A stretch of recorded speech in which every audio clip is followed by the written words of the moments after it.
CISG114, Sections 1, Web Technology and Life. Today is week number 4, day number 8, okay? So it's very important that you know where you are. So you need to scroll down to block number 4, week number 4 in the Bullable environment.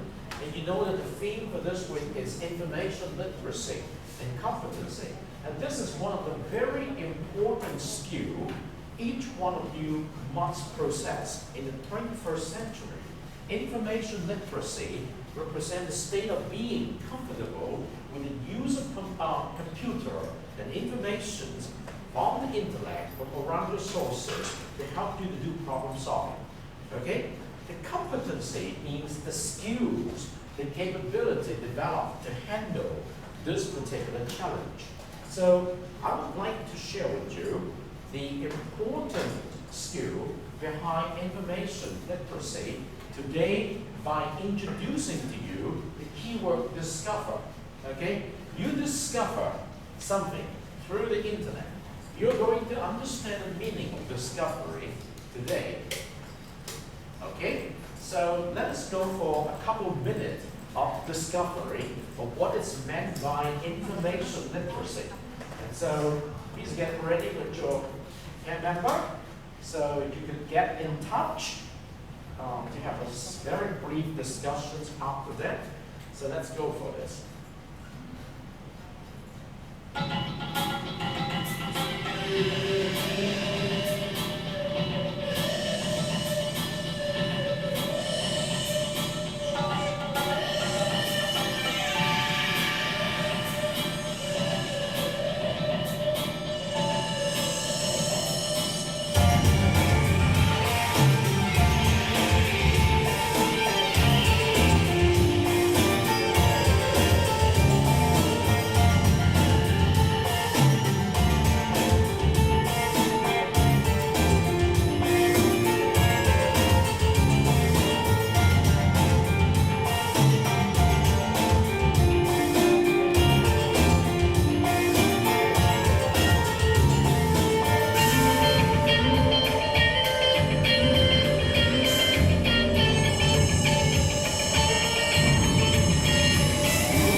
just bring your attention to the meaning of discover now? You know the meaning of discover? Well, John Dewey, a very famous philosopher, said about 100 years ago that if we are going to teach the children of today with the methods of yesterday, we are going to rob our children of their own future. Okay? So the information literacy stuff asks of us that we need to help you to discover for yourself. And the old Chinese sayings, if we do not want to fish for you, we want to give you a fishing rod so that you can fish for yourself. Okay? And true learning is based on the process of discovery, guided by a mentoring process of helping you to discover for yourself. Okay? So instead of giving you a lot of information, you need to do choosing a topic, discover for yourself the topic, and put it in the context of the journals through a specific way of inquiry-based learning in the form of observations, interpretations, and applications. Discover, D represents and define what you need to search for. I represent inquiry about the sources you discover. S, search. Search not just for the use of means, search with different methods. And then C, collect. Once you search something, collect them. O, represent you need to organize them. Each step seems to be nothing, sounds to be natural, but when we do it, it's somewhat complicated. So V means you need to verify the sources. E means what? Express them. That's why you need to write in the discussion forum. You need to write your report. And you also need to write in the blog our reflections. In the particular blog you're going to write, I would like to see how much reflections you've done based on the report you finished.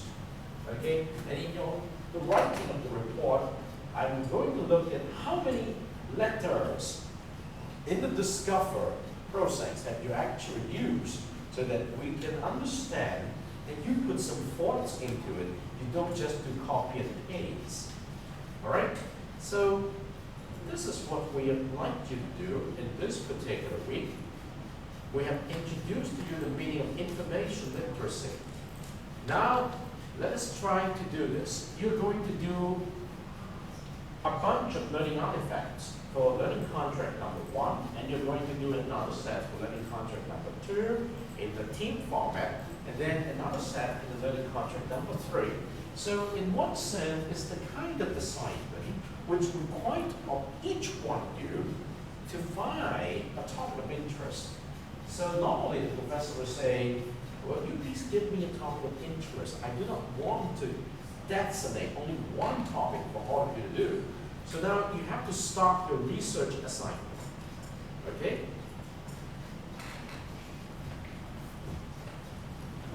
Hey there. Welcome to the Mercy College Library's Information Literacy Module Series.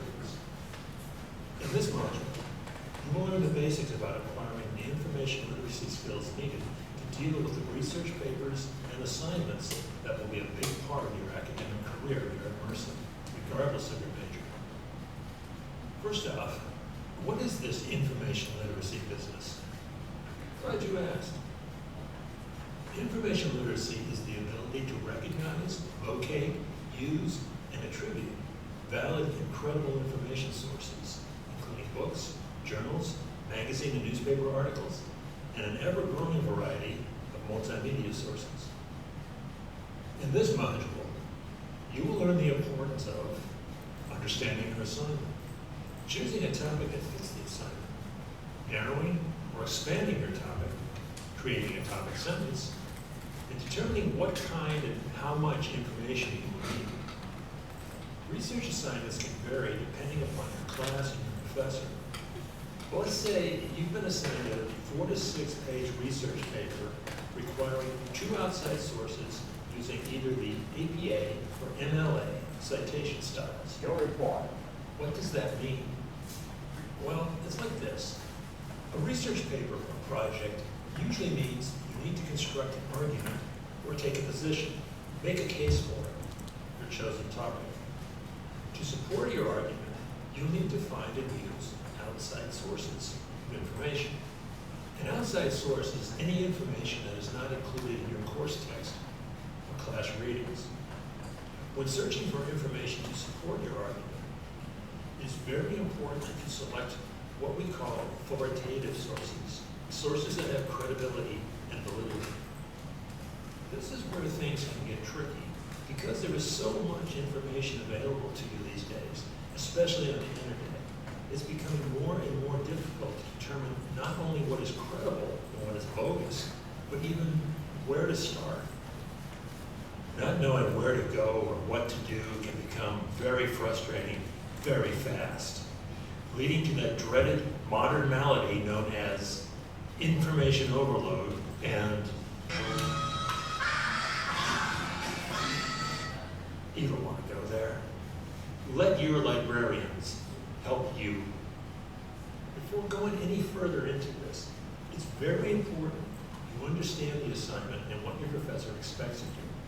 If you are uncertain or unclear on any part of what's expected here, including how much time you have, get with your prof before pushing on, okay?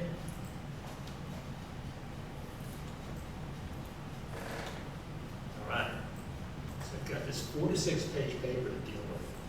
Where to even start with this beast? A couple of points to consider when getting started. Always try to choose a topic that interests you. Whenever possible, choose a topic that is related to your major. For purposes of this example, let's say you have chosen the topic of bullying for your paper. What are you looking at, butthead? Yeah, that's what I'm talking about. That guy. Okay, we've got to start. We've also got a big and broad topic.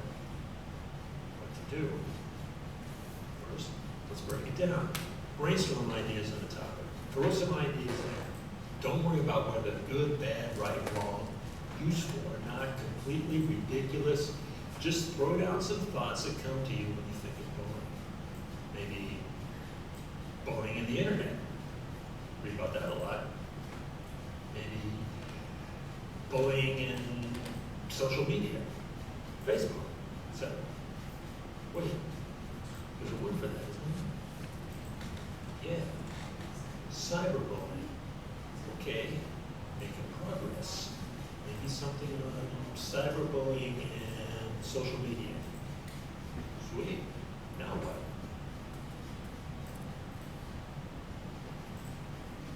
Remember that in a research paper, you are creating an argument, staking out and defending a position on your topic. So what's next? Try taking your idea, putting it into a single topic sentence. For ideas to help you, Google or other search engines can be a great source. Search engines, as we'll talk about more in subsequent modules, have limited use as sources for academic writing like this, but they're a great source of ideas and a good place to start. For example, let's take a quick look around Google for cyberbullying and social media. Well, looky here. Seems cyberbullying and social media has caused suicides. That's some serious stuff. What's being done about this? What can be done? What should be done? Wait. Do you feel the topic sense? Maybe something like, what steps are being taken to prevent cyberbullying in social media? Dang,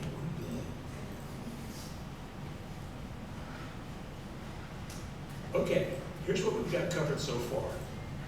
You understand your research assignment, what's expected of you, and how much time you have to do it. You've picked around some ideas and boiled it all down to a topic, sentence, or question from which you'll develop an argument that will be your paper. You need to go and get 2 credible sources you will use to support your argument.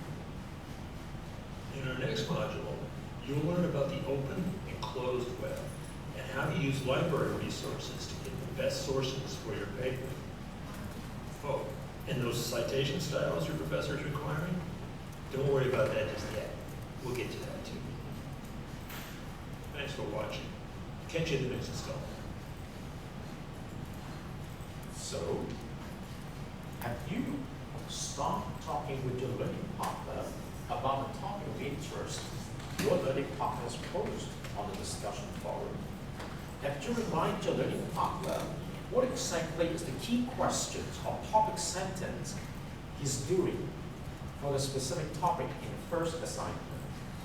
He would probably have told you that he has selected a particular question from which reading list, and he has already chosen a source to do the journals in the form of extracting information from my observations, giving you some questions and my interpretations, and asking you for help to understand what applications that could be derived. But have you ever remind your learning partner what exactly is the key questions he or she is willing to explore under the big topic sentence, which is a particular which reading list, a particular questions? Have you ever discussed with your learning partner what is going to be done in the first research assignment of learning contract number 1? The product must be done in the form of 6 different artifacts we're going to submit, okay, by this weekend. It's your research assignment, right? I'm not asking you to do something mechanical, but I'm giving you all the freedom to do something important, right? So let's go for, now that I know what I want, how do I find? Okay, you're going to look for important resources. So let's go for the second module. Hello, and welcome to the Mercy College Library's Information Literacy Module Series. In this module, you will learn the difference between search engines and databases, how to develop a search strategy for your research paper or project, how to access databases using the library website, and how to use database tools to refine and focus your search. Ready? Let's get started. Search engines are open web-based search tools such as Google, Yahoo, or Bing that help you locate information available on the World Wide Web. You're probably very familiar with those. Databases use the internet to search for information too, but use a restricted part of the web to store information that is off limits to search engines like Google. This portion of the web is sometimes referred to as the closed or dark web, where search engines troll the free and open web where anyone can post anything. Databases search a much more controlled environment of information that has been checked for validity and reliability, what we call authoritative sources. The authority of the sources you use to support your research paper or project is crucial. If you think of your project or paper as building a house, your sources are its foundation. If your foundation is strong, the house is solid. If your foundation is weak, your house may collapse. Before we jump in on databases, let's do a bit more preparation. Another difference between databases and search engines is how you communicate with them. Where Google can gobble up whole sentences of natural language queries, databases relate better to what we call keywords, the essential terms and what you're searching for. When first dealing with databases, this is maybe the most challenging difference from a search engine like Google. But here's the upside. As you get a handle on databases, you will find that using keywords is one of the tools you can use to get you much more relevant, focused results. Think about it.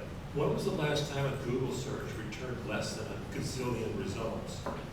Our natural language Google search on cyberbullying, for example, returned 539,000 results. Yeah, that's right. Fast track to information overload and, well, let's just say you got to get it real early to go through that many results. Let's look at our topic question. What steps are being taken to prevent cyberbullying in social media? All right, let's break this down. Good. Now let's take these keywords and plug them into a database to see what happens. Let's start with a reference database. If your professor says no Wikipedia for your research project, not to worry. Your library's got you covered. So let's take a look at Credo Reference, a good reference database accessible from the library website, which you can reach from the Mercy College homepage, mercy.edu, then mouse over academics, scroll down to libraries, and that will take you to the library homepage. Then scroll down to the research column there in the center. Select Find Articles by Subject. This is a listing that's going to give you all of the databases by subject or your major. It helps you find which databases have strengths in a particular field. It also, off to the left, lists our most popular, our heavy hitters, which includes Credo Reference, the big reference database. So, let's take a look to see how our keywords may fare in a database like this. So, we click on Advanced Search, which is going to give us a few more options, and we put in cyberbullying up top because that's our main keyword. Then in an exact phrase, we can enter 2 words or more, and you see there's social media, but also there's social media or social networking, which is actually something that might give us a few more options on the return. So let's go with that, see what happens. Click search, and not an overwhelming number of results, but we can get 9. And as you see there, we have cyberbullying, we have cyber internet offenses, cyber stalking. That looks interesting. And then scrolling back up here, off to the left, just to point out briefly, you'll see how the database tries to focus these articles into a way that makes them easier for you to determine what you want. Let's click on cyberbullying just to see what it gives us there, and you see it gives us a little sort of introduction to the article. If that looks interesting, you can click on the link to give you the complete text. Over on the right side, right here, you'll see a number of little tools that are with every article. It will give you an email option, a PDF option, a save option, a share option. Down at the bottom, these are the citation styles that you can choose. You see you have an option APA, MLA. So Credo will also fix you up that way as well. Credo Reference has given us a good start. Now let's check out one more database for a wider range of information sources. All right, now let's look at another database, a general purpose database, again accessible through the Mercy College homepage, mouse over academics, down to libraries. Then in the center column there, look for the second link to find articles by subject. Then the general listing off to the top left there. You see where we chose Credo last time. Now we're going to look at ProQuest All Collections. This is a database, actually it's 16 databases in one, and can be a nice one-stop shop for your article search. As you see, we have our keywords laid out there and ready to go. We have cyberbullying up top. We have social media or social networking, as we used before. This time, we have them placed within quotation marks, which will tell the database only bring back those words exactly as they appear within the quotations. I'm going to click on the full text, which will give us just that, and I'm going to leave everything else off. Click search. Let's see what happens. Well, 2,420 results. More than the 9 that Credo gave us, but less than the 569,000 that Google gave us.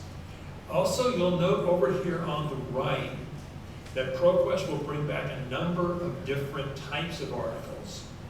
And you see there the magazines, there are 118 magazines. I think I want to go there. I want to see what we have on these keywords in magazines that ProQuest found for us. So just scrolling down, looking for titles that may be interesting, and you see the keywords are highlighted there. Look at number 6, how to stop the bullies. Yes, click on the title. It will bring you to the abstract page. The abstract is a summary of the article, which can be helpful. If that looks promising, Then you can kind of scan the article there. You see there's the full text, and you can see where the highlighted keywords show up. If you prefer the PDF version, which will look more like a photocopy of the original, that's also available. And you see it has email, print, and the handy cite option. Click on that, and yes, ProQuest will cite that article in the style of choice. There's APA, there's MLA, whatever you want, you just tell it, it does it. You can also email yourself the article, which also offers you the opportunity to include at the bottom the citation in any particular style that you want. So, ProQuest will do this with every article. It's a very useful, very user-friendly database, and along with Credo, may be all you need for your project. If you find you need more help, check the supplementary sources available in Blackboard, or ask a Mercy College librarian for help. That's very good. It's very important. Okay, let's do a review. Here's what we've covered in this module. We've learned about the basic differences between search engines and databases. We developed keywords from our topic question to focus our database search. We accessed and searched 2 databases through the library website to locate valid, authoritative outside sources for your research project. And we learned that additional information is available through the module companion site, available through your Blackboard course, or asking a Mercy College librarian. In our next module, we'll learn about how to credit your outside sources and how to avoid plagiarism, which is a big dark hole you definitely don't want to fall into. Thanks for watching. Catch you in the next installment. So the issue here is, once you got your topic identified, and once you've already studied that one single source that is suggested you to pick from numerous sources under the topic questions in each week's reading list, your next task is to look for other relevant sources. Remember, you need to look for 2 other relevant sources. The convenient way is you can pick any other 2 from the same list that I provide you, but then you will lose a good chance to discover more. And my suggestions, after showing you this, is to go to our library website. In our library website, we have many different type of databases, including the ProQuest. So what you need to do is to explore a little bit. Type in the topic sentence or keywords of your questions there to look up related sources to see if you can find some which is good enough for your citations in your report. And when you identify some, use the cite particular functions, particular ProQuest, so that you can get the citations of the source and email back the source to yourself. And then you can just capture the link and put it back in your journals, in your report, and also in your blog. Okay, so that is very important. Besides using the internet, Google, you can also use DocPy and Metacrawler, and then you visit the library of our University of Macau. You don't need to visit it physically. Use the library website and take a look at the databases there, and use the databases according to an example similar to that. You could find a lot more information. All right, now let me give you the chance. Ariel, are you ready? Do you need to use the computer? Can I? Okay. Make sure at the end of your sharing in class, you will have a record in the new Moodle environment, particularly where you sign up. Okay? So you need to connect to this link. Okay? This is live. So you must adjust the computer because the time is not that long.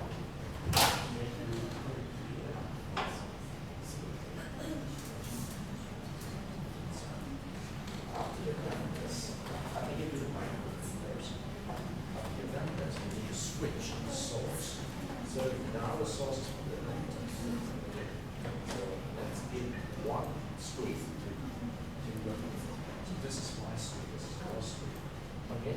So, yeah. This is my screen, and that is the screen from Ariel's. So I give you time, 5 to 10 minutes. Okay? Good morning, everyone. Today I want to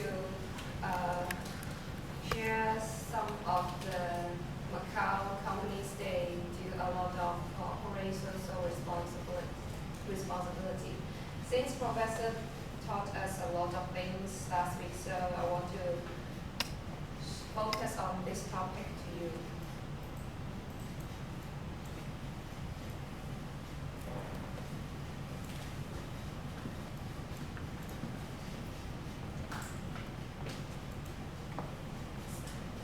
And first, I want to share about Shenzhen.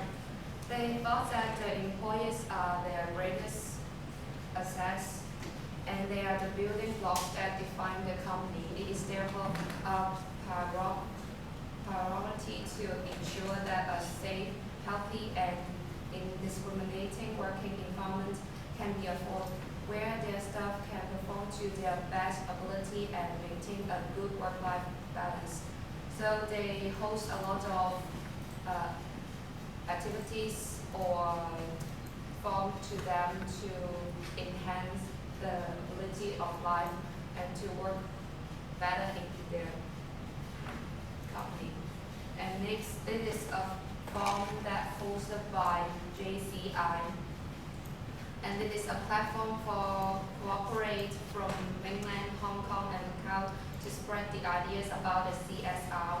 And in the forum, they share about what is CSR and how to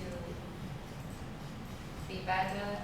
Like they discuss the examples of how to share successful practices in the business environment in Macau, incorporate social responsibility in order to contribute to the community, and talk about those things.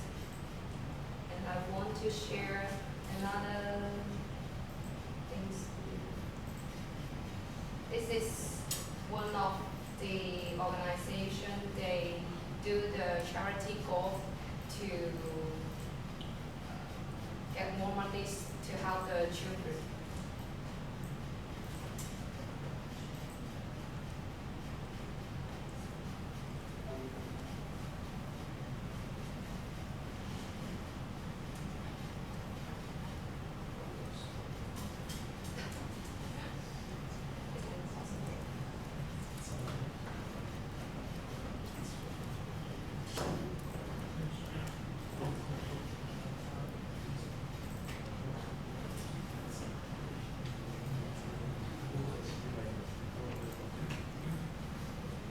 Yes, let's see if it works.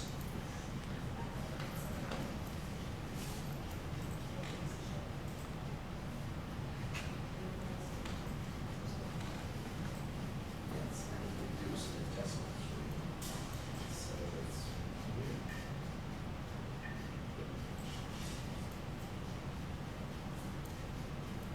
And in Macau, the Charity Association of Macau Business Readers has raised 200,000 patakas in a golf charity event. This amount will be distributed among 4 institutions that care for children. 25 teams, 75 players, and there's a lot of people that they want to join. We cannot. All the teams were filled more than a month before the event. So we were sold out before the event because it's a premium organization, a premium event that it's already settled on the corporate social responsibility program in Macau. This year's golf event was at Caesars in Cotai. The organizers, the Charity Association of Macau Business Readers. And they've been doing this for 7 years now, and so far they've raised 3 million patakas to help institutions in need. So the results that we secure on each event is immediately 200,000 patakas, and that money goes to the institutions, the charities that the winning teams choose. And the teams chose the Macau Special Olympics, the Macau Child Development Association, the Koloan Orphanage, and the Macau Association of Mentally Handicapped. The Macau Special Olympics get another treat apart from the donations by the winning teams. There were the nations at the gala in order to assist the special golfers. So the team this year went to Austria for the Austrian national days, gaming days. So we're planning to take the team to Australia and also to the World Games in Los Angeles. So whatever we can do beside the 200,000 that we can raise, it's for the Macau Golf Special Olympics team. So that's some of the examples behind the Macau's companies. They do a lot of things that we don't know, and it's very good remind us to do more for the others, not just for us. Thank you, Ariel. Thank you for giving us good information. Would you pass your PowerPoint and also the link of this video in the forum where you sign up, okay? You sign up there, this is a record you can use to create your learn score towards the end of the semester. So make sure you leave a record there. So, Daryl, do you need your computer? Okay, could you please bring a computer here? So, we can hook up the computer for you. And because the line is not that long, so you do this first. Yes, you have a plug in. Yeah, plug this. Let's see. It's very simple. Just plug it in. Okay. Then you need the voice output. No. Okay. Then I'll pass you the mic. All right. So is this your computer? Check it. All right. So now it's Daryl's turn. Thank you, Daryl.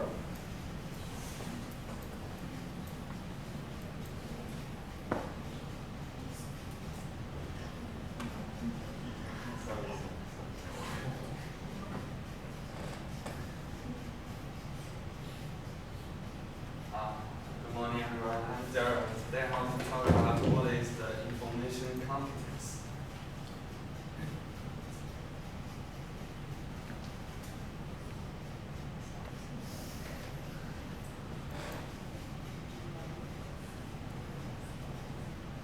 Okay.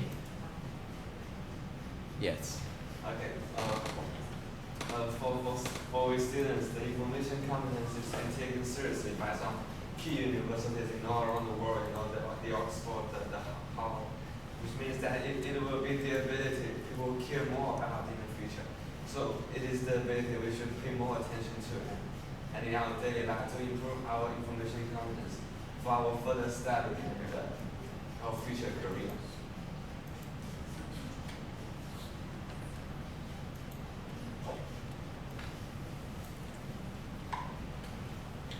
So what exactly is the information competence? You can see here that if the information competence is the ability to recognize what we need for information and acquire and evaluate the information that we collected.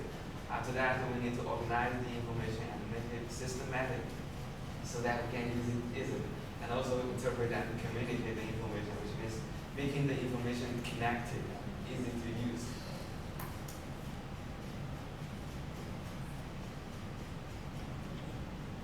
So let's take WeChat for example. So what can an information competence student get through WeChat? You can see in the friends circle, there are many information like things going on, things happen, things going to happen. We get to know what is going on around the world by our friends, and we can get to know what is happening, whether we're interested or not. We can also recommend friends in WeChat, so that it means that adding one friend in some ways means adding a lot of friends. And we can use it efficiently to make friends and do other things.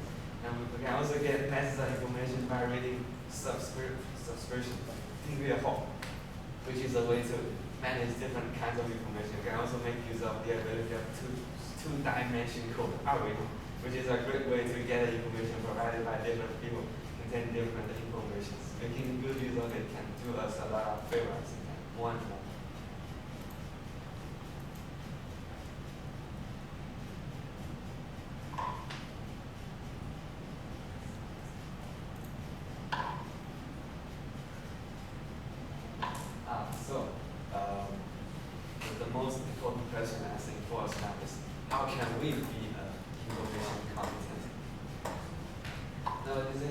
paragraph. I'll explain it in English. It means that the ability for us to search on the internet and more than 50% of the students it means fail the test. So this we are not very good at it now. So it's important for us to improve this ability.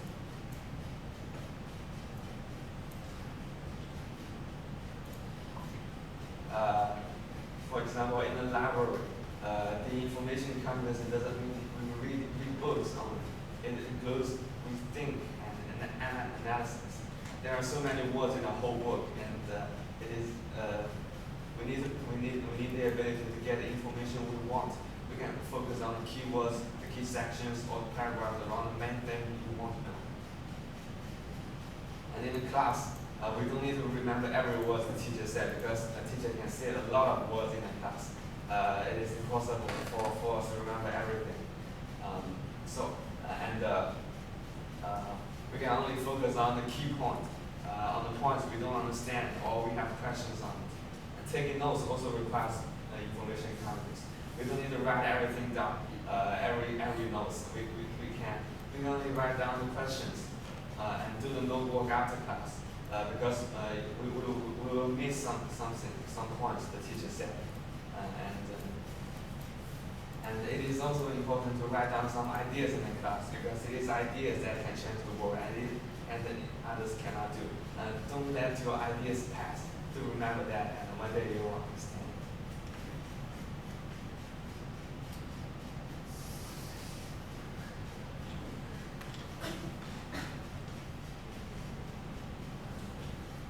In the computer, we can get a lot of information on the internet by Google, Baidu, Bing, Yahoo, and so on. But there are many useless information on the internet nowadays. So what can we do about it? I think firstly we need to get to know there are some websites that contain some information we want exactly, like a project website or a school's website or government website like this. And secondly, we need to know some useful search ways which focus on something we want instead of using Google all day. And last but not least, we should improve our search ability, like using keywords, just like the videos that Dr. Matt showed us just now. Maybe you think it is ridiculous, but I will tell you that there are some skills on searching, and that is why some people can get information easily, while some people keep complaining about the engines and believe that it is problem of those engines instead of their own.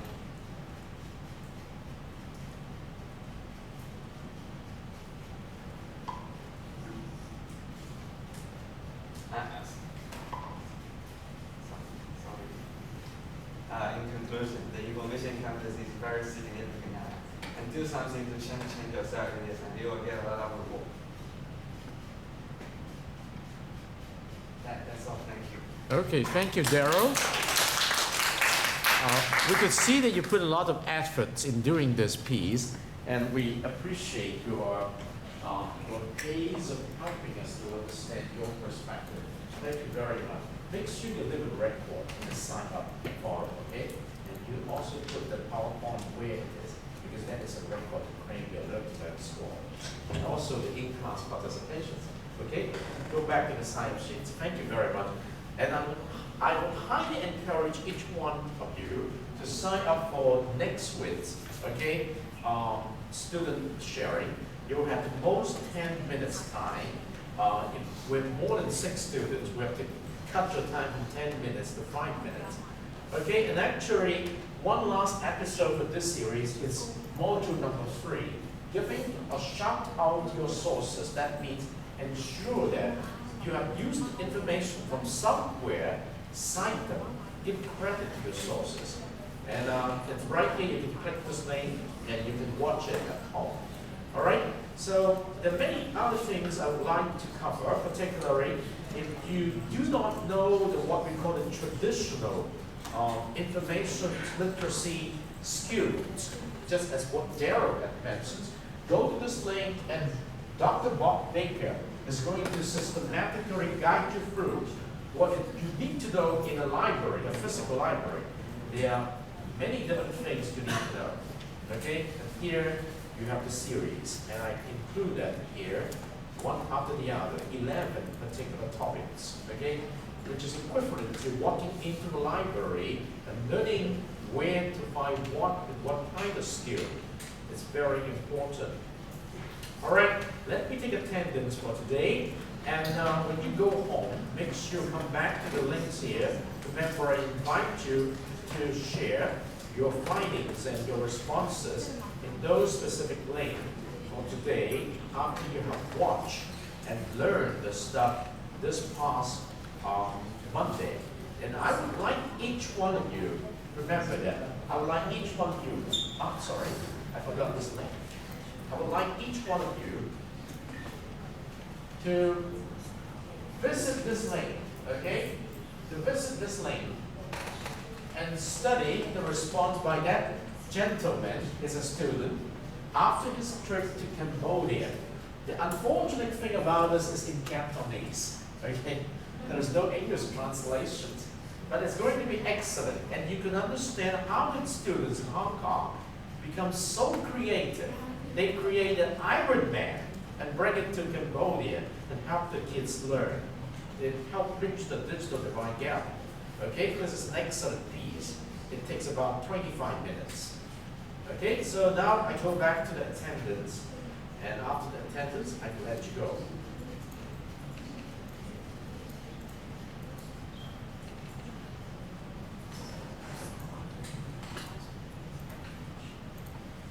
Maria, thank you. Fritz, thank you. Alexa, thank you. Rowie, thank you. And then Eddie, thank you.